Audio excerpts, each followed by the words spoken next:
So hello mga idol, magandang gabi po sa lahat mga idol. Ito po mga idol, lumabas na po yung mga sama ng loob ng ibang mga vlogger na naglaro sa The Battle of YouTuber. Kami po mga idol, hindi po masama ang loob namin. Napalabas na po kami sa mga buong katotohanan. Pawang mga katotohanan lang po ang sinasabihin namin lahat mga idol. Tama. Ito po mga idol, nung una, nagpalabas po sila ng salita na ano daw, yung kalaban namin ay hindi daw marunong maglaro ng boxing, tapos malalaki. Yeah. Ang alam namin na marunong maglaro si Kaino. Si Kaino lang ang alam namin na marunong maglaro. So, siyempre, papayag kami kasi kaya ko si Kaino at saka si Coach, kaya niya yung pader. Yun po, noon po na namin nalaman pagtapos ng laro na isa pala yung boxer si Boy Pader. Boy Pader. So, Sir NG, sana po, kami po mga Bisaya, hindi po kami umayaw sa laro kapag boxing lang, suntukan lang.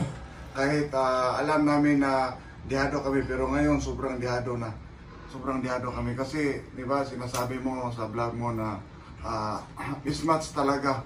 Oo, sobrang mismatch kasi si Pader ay isang totoong boxer at saka si Kaino, ex-pro boxer, pero papayag ako.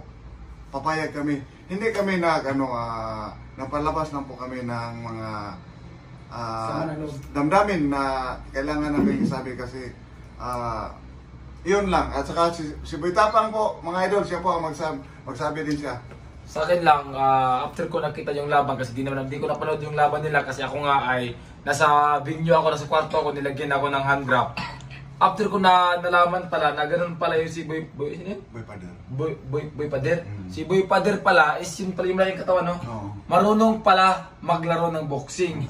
So ang mali nila dito is yung nga sinabi nila bad boy is nagsinungaling sila na hindi marunong to si Boy Pader. Hindi daw to marunong maglaro. Kaya sila siyempre gusto lang lumaban, siyempre sino ba naman sila na aayaw? Hindi ayun, lumaban sila, doon nila nalaman na marunong pala ito. Siyempre, kumbaga parang may bias to unfair ang laban nila. Kasi siyempre sila hindi naman itong mga boksingero mga YouTube, mga vlogger lang to na lumalaban. Tapos yung nakalaban nila, naging vlogger lang at totoong boxer at totoong boksingero. So napaka-unfair ng laban nila. Kaya masabi ko lang is deserve ng rematch. Pero yung rematch ay papalitan ba? Papalitan ako.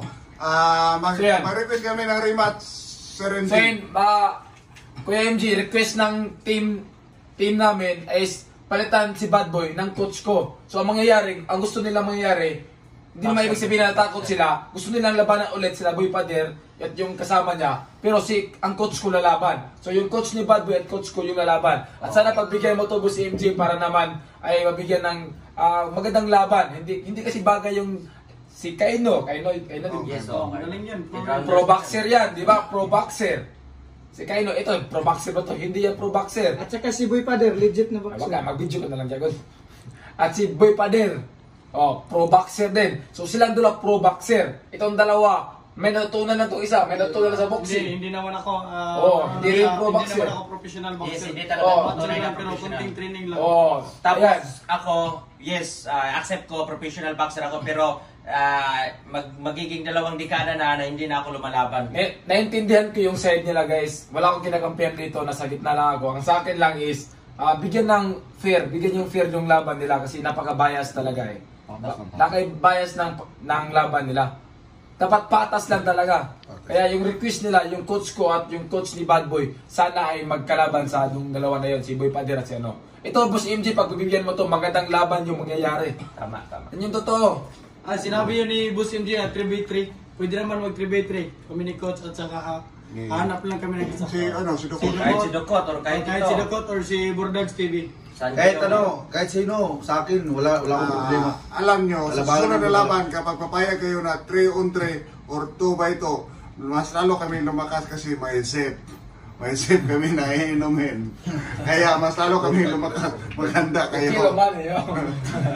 Di nga, yun Boss MJ at sa team Laway, no? Sa team Laway.